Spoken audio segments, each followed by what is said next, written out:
going, but Thomas refuses to answer. This prompts Fassel to offer a deal. If Thomas tells him where the others are going, he'll allow him to leave.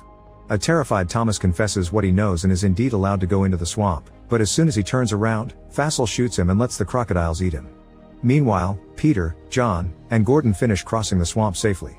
Peter thinks they should take the other swamps, but John won't take orders from anyone and decides to take the horse trail, feeling like he can stay safe thanks to the gun he stole. Gordon wants to follow Peter wherever he goes, but Peter thinks they'll be harder to track if they split up, so Gordon chooses his own way through the woods after Peter reminds him to follow the sound of Lincoln's cannons. Afterward, Peter begins choosing his own way, only to discover his leg is bleeding because he had been touched by a bullet after all. He needs to do something about it soon or the dogs will smell the blood, but first he needs to run for a while to put some distance between him and Fassel. Moments later, Peter comes across a house owned by a white family that also keeps slaves. First Peter grabs a vine from a tree to tie above his wound as a tourniquet, then he sneaks around by staying hidden behind a pile of logs. This allows him to reach for some water from the pump and to notice the clothes hanging on a rope.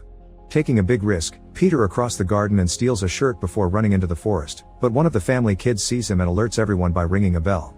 Fassel hears the noise and follows it to the house, where he's told by the family about the direction Peter took off. Peter's running as fast as possible, only stopping to bandage his wound with the shirt he stole. Moments later, he takes the bloodstained shirt off and hides it in a trunk for the dogs to find while he hides under the swamp water. Fassel and his men fall for the trick and make their way down the road thinking Peter has crossed the swamp, but he actually comes out after the group is gone. Suddenly, a crocodile takes the chance to attack him, so Peter thinks fast and pushes it away with a thick branch before killing it with his knife. At that moment, Dodiane wakes up from a nightmare where she saw her husband in danger. The kids wake up as well and worry about their father, but Dodiane promises he's alive and that he'll come soon because he's survived things no other man could. When night falls, Peter hides on top of a tree and uses his knife to remove the swamp leeches from his body, which means some blood